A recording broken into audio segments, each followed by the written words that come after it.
How's it going, guys? Welcome back to the Pound Technology YouTube channel. My name's Denny, and in today's episode, we're going to be showing you just how easy it is to modify your Nintendo 64 to output an RGB signal. Also, we have a really special announcement at the end of the video today, so make sure you stick around for that.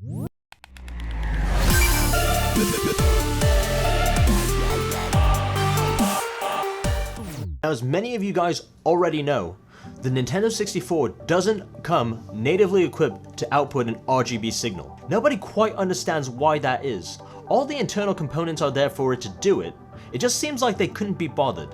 Luckily for us, thanks to a passionate modding community, there are now a variety of easy to install RGB kits out there. In today's video, I'm going to be installing Voltar's RGB kit to my Nintendo 64. Now, before you start, probably the most crucial part of this is making sure that you purchase a compatible kit. I've put a link down in the description for RetroRGB.com. They specialize in RGB mods for classic consoles and are a fantastic resource for RGB kits and their compatible hardware. Because my serial number starts with NS1 on this console, I know that Voltar's kit will work for me. After you pick up the correct kit for your console, the actual installation is rather trivial, as I'm about to show you.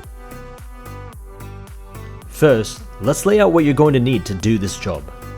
Everything I list here will be in the description down below to show you where you can buy exactly what I'm using. First off, you're going to need a soldering station.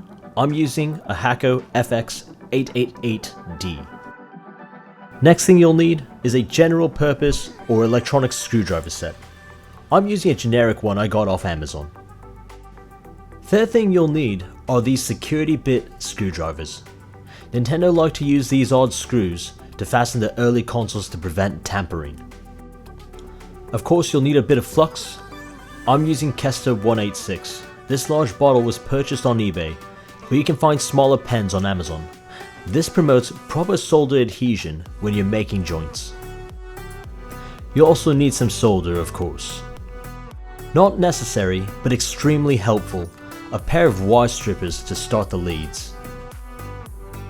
Now, last but certainly not least, of course, you're going to need an N64, as well as whatever mod you're adding.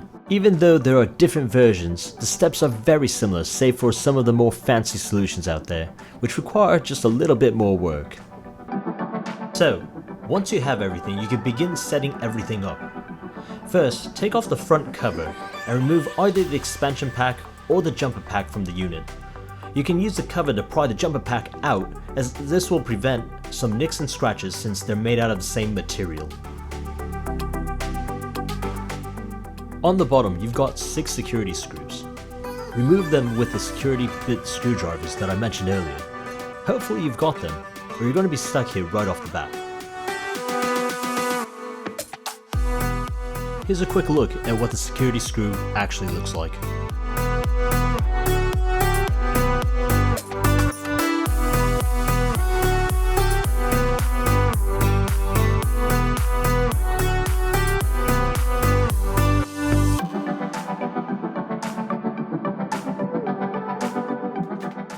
Once you've got the security bits out, flip your console over and you've got about 15 screws you need to remove to free the PCB. I've got them circled for you here, and I'll leave a timestamp in the description down below so you can reference them later on.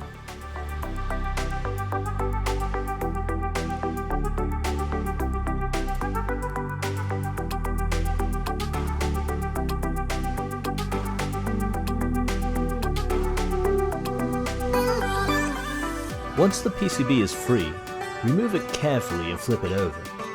Remove the metal shielding and reveal our work area.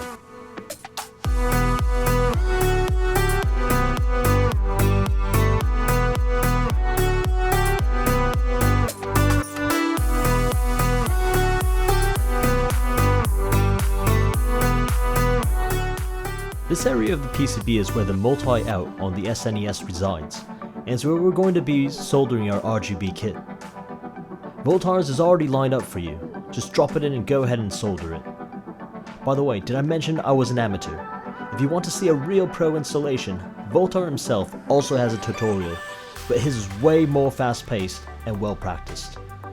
I'm doing this on camera to show anyone with the right tools can complete this mod.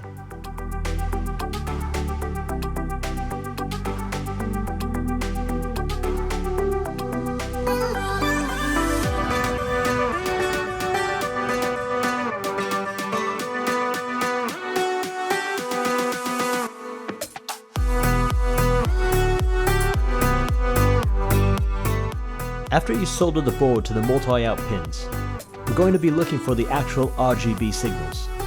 These are the pins marked R8, 9 and 10. Cables into these vias is a little bit tricky. It helps to tin them with just a little bit of solder to hold the strands together. Once you have them in, you can use your soldering iron to just tack them a little bit to the board with the solder that's already on the cable. Keep in mind, this isn't a solid connection, and we're going to go back in with some actual solder to secure them in place.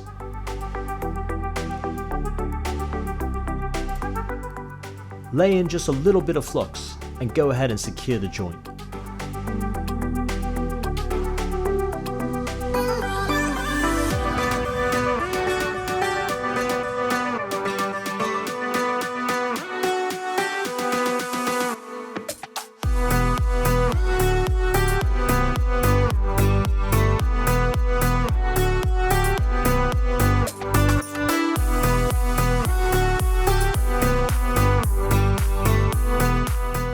Once that's complete, route the cable straight down and then make a 90-degree bend toward the RGB board.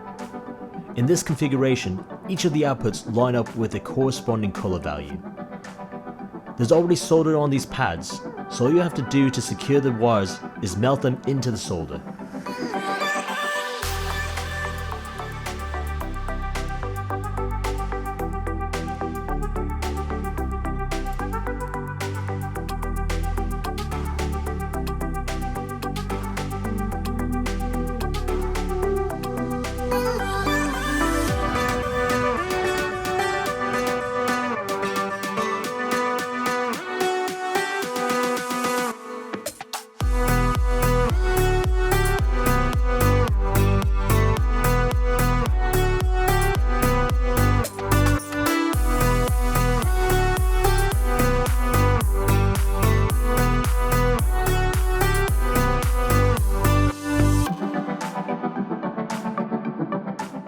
And finally, you'll want to connect the sync signal.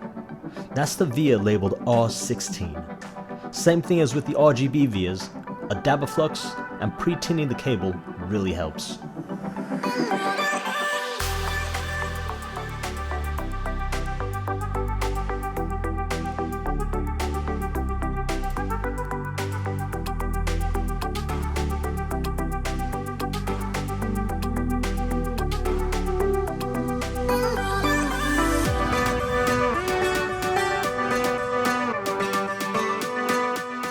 After R16 is secured, route the cable down to the sync pad. I wasn't terribly happy with this initial joint, so I cut some length off the cable to reset it. Don't be afraid to make some mistakes, you can always clip a little bit of wire to start over. I eventually needed some tweezers to help stabilize it.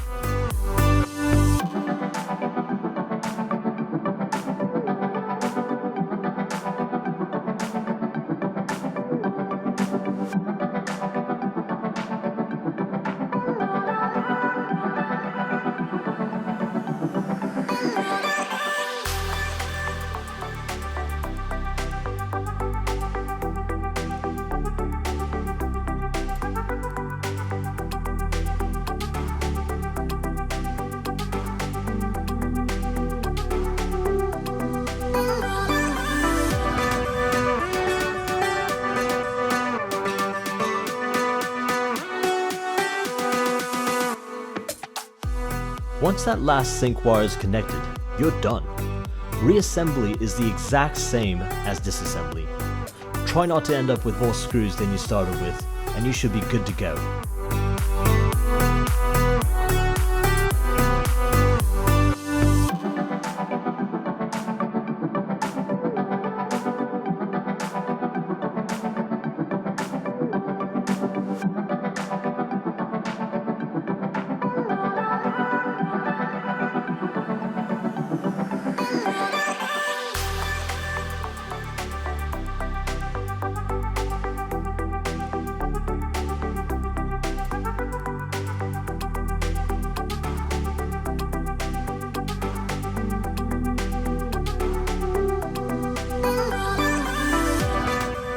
Don't forget to reinsert your jump pack or expansion pack.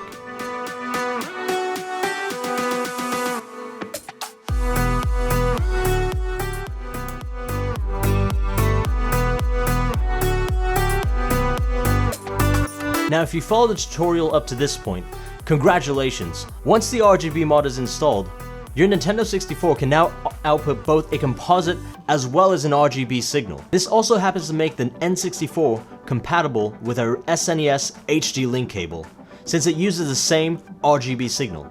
Let's have a look.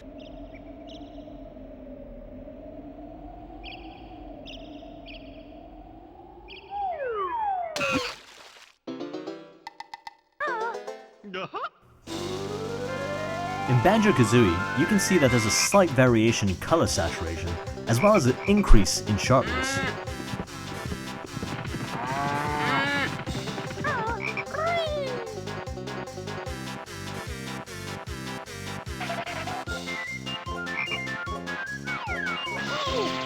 This is particularly obvious with the Witch Doctor.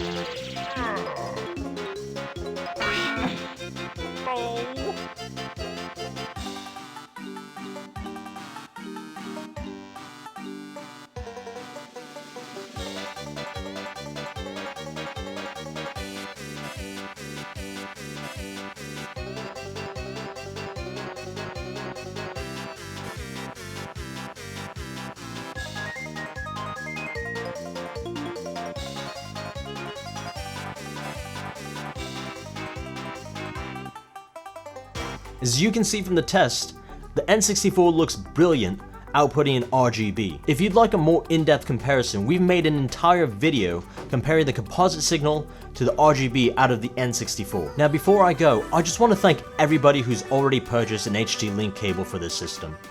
Paul and I really enjoy what we do and what we provide to the community. We're really glad that our products allow people to play the classic consoles that they grew up with. Now for anyone who's been holding out because they're not sure if our cable's right for them or if our price is just a little bit too high, I'm really happy to announce that we're about to have our first ever sale this Easter weekend starting on Friday, April 19th. We're going to be marking everything in our store 10% off with free shipping within the United States. Now you're going to need a coupon code for all this, so make sure to like our Facebook page for updates, and it wouldn't hurt to subscribe to our YouTube channel as well. Anyway, that's it for me today guys. As always, my name's Denny, and I'll see you on the next one. Once your RGB mod is installed, now if you've made it this far, congratulations. I'm really happy to announce that on this Easter Sunday, this Easter weekend. So make sure to like our Facebook page for updates. And it wouldn't hurt to subscribe to us on this YouTube channel either. This Easter weekend, starting Friday, April 19th. God damn it.